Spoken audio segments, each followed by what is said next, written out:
Hey, how's it going? I got a little story here for us this morning. Um, yeah, I was thinking about this. I was thinking about why these stories are so important to me and why they're such a big part, of recovery. And I think something I've really learned over the years of, just trying to get that one more day clean, um, in my endless pursuit of white key tags and orange key tags, over the years. Often, sometimes a lot more successful than others. I'm sure that's relatable. But yeah, something I've really learned, is that the stories that we tell each other when we're sharing, right, in a meeting or something, you know, they're all just like a different piece of everybody else's story, right?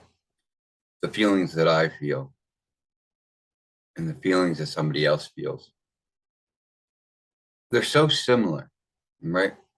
In like substance.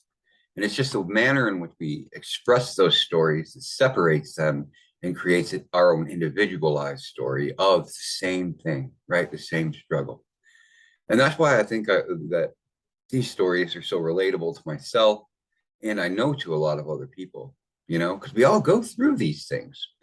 Um, it's like this. It's like this is a piece of a lilac bush. There's a church around here, and I used to run through there every day, and I took a piece of it. It's a representation of like the whole thing, right? The whole plant, the whole all the plants. And it's just like your story, right? The story you tell yourself, the story you tell other people. It's just a piece of the same part that makes all of us human and gives us this experience. You know, we tend to form communities based on the direction in which level of humanity we're feeling. So in recovery, oftentimes it's pain, right? Oftentimes it's loss, and stuff like that. And so today we start with judgment. We start with judgment. And spoiler, we end with the Empress and the Ace of Wands. So that's where we're going. We got three levels to this story. So we start off with judgment, right? Now the judgment came because being judged,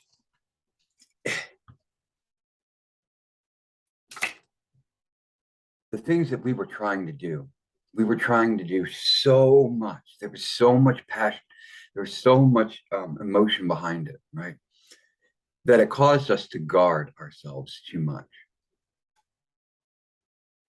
And we were guarding ourselves because of dealing with this inner sense of like loss, a Five of Cups energy.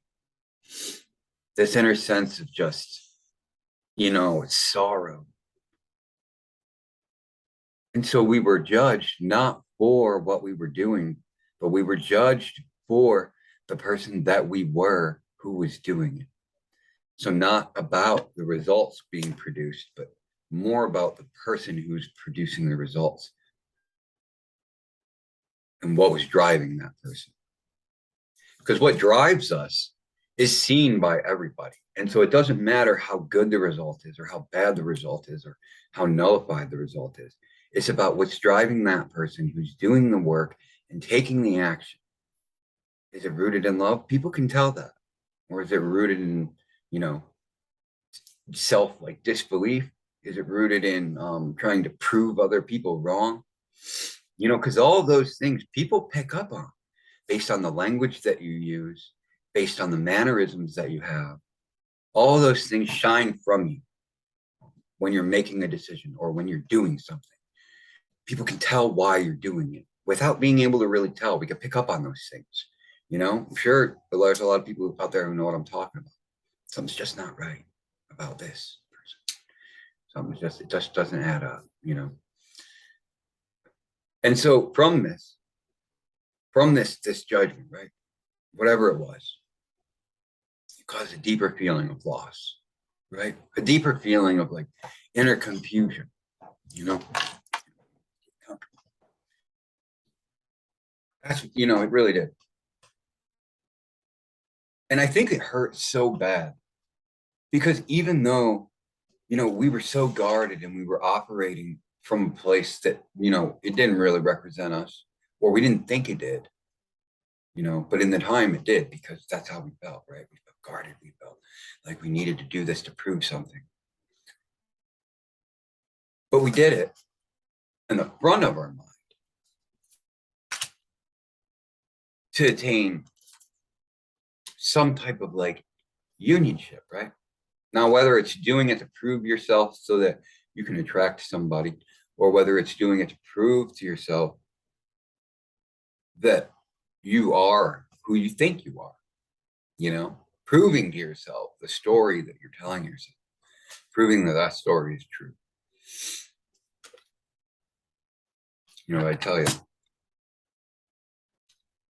the judgment that came down and the loss that was encountered, the loss was so bad. It was so bad and so disruptive because he knew that it was maliciousness. He knew that the truth was not being conveyed, right?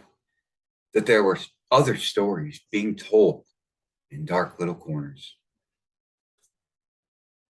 that caused the fruits of the labor to just not show up, right?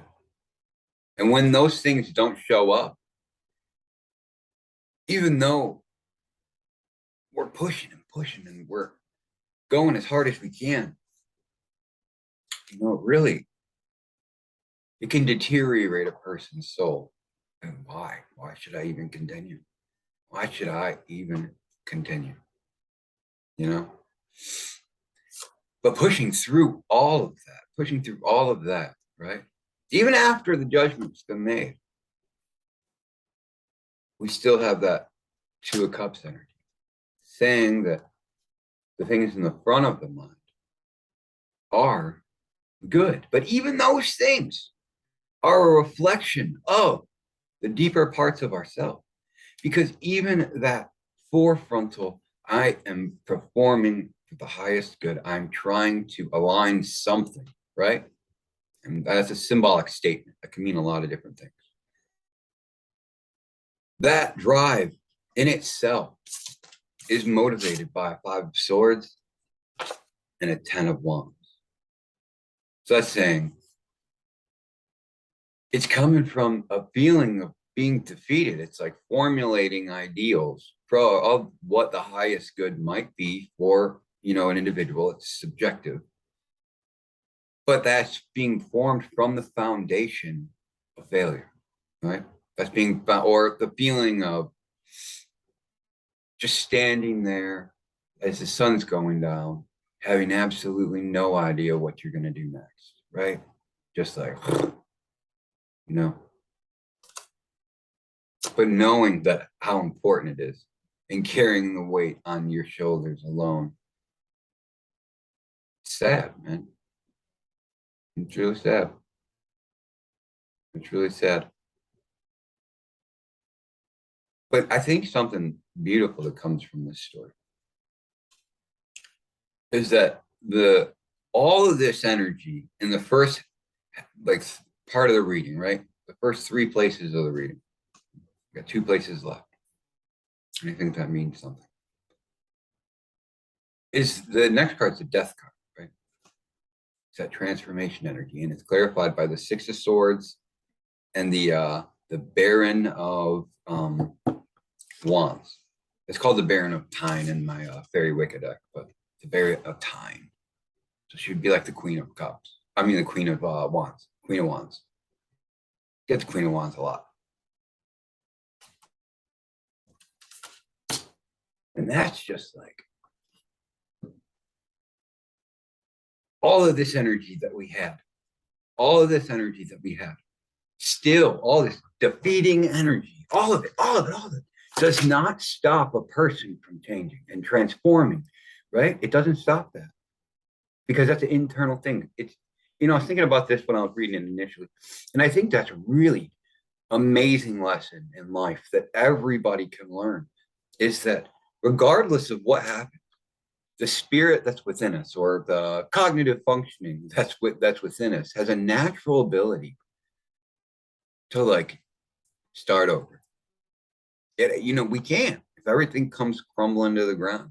You know, we can build new synaptic pathways and utilize the power of neuroplasticity, right, to change course and to make a new decision, right? And you still utilize the same passion, core passion, without any of the emotional delusion, that we had when we started out deciding what it was we needed in the first place. We can always go back in there and retouch it. Now these transformations are not pretty. They're really not pretty. Just passion and mental fortitude to escape, right? But how long can a person really practice escapism for without realizing that's what they're doing, you know? And so maybe we need a little escapism sometimes just to reset the velocity of our lives. And in this story, it looks like that's what happened. Because the next card we have is the Four of Cups reversed, right? Which I clarified because I didn't understand exactly. So I clarified it and I got the Page of Swords. So what this is saying there's no longer a refusal to accept something, but I'm not accepting anything from outside of myself until I get to where it is I need to be, or you need to get to where you need to be. Sorry. I like relating to myself in these stories too. They're fantastic. Great way to do it. But that transformation that happened, it's like, what's out there? That's just out there. And it all is perceived from the starting place of my outlook, from my attitude, right? All of that is formed by the internal part of how I'm looking at it. And through this, right? Through like the courage to believe in the self, right? To believe in the inner ideas or whatever. We see that it takes us home, right? It takes us home. We got the Four of Wands. It takes us home. It takes us to where we need to be. And that brings us to the end, the Empress and the Ace of Wands. Through judgment, through self-judgment, and then backing those things up, we come to a place of inner strength and inner passion, where we wanted to be all along. And I think it's a beautiful story. So I really would like to clarify the whole energy of the story by using some beastery cards. These are animal spirits. It's an oracle deck. And here, I got this from a really random grocery store. I don't even think they knew they had it. Yeah, it's pretty cool. I like it a lot. All right, let's see. Just one. And bottom of the deck. Okay, so we got the broad-winged katydid and the red salmon. Yeah, the red salmon. So discover the pattern and navigate life with determination. So I think an important, energy to this story really is the fact that through all these things, right, through that just destitution in the beginning, it's important to look back and it's important to see what was the underlying theme in your thinking and your desires, right? What was it you wanted every time it did not work out? What was the pattern? Because there is one. especially if you're trying to live your life. If you're trying to live your life and you're trying to do things, then definitely you've established some type of pattern. You know, when we close ourselves away, I guess we do create patterns in themselves, but I don't think they're as easy to notice because they're all more or less the same shade, you know, of gray, so to speak. And then the red salmon is at the bottom of the deck. And so I would call this the obstacle energy. And so navigate your life with determination. That's hard. That is hard. And a big question that I always have is, well, what tangible thing should I be determined for? I mean, if you're capable and you do believe in yourself, in your efforts rather, you know you're good at what you do, wherever you do it at, where you know, what should you navigate? Where should you navigate to? And I think the lesson from this card is you just gotta pick something, you know? Pick something that means something to you and just navigate yourself from there. And you know what? If it turns out the same way again, it just becomes a part of the pattern. And if you notice a pattern, we can break it. We can become the Empress. Yeah. So anyway, hope you have a fantastic day. I'm gonna try to get this shut off in a reasonable amount of time. I'm terrible at it.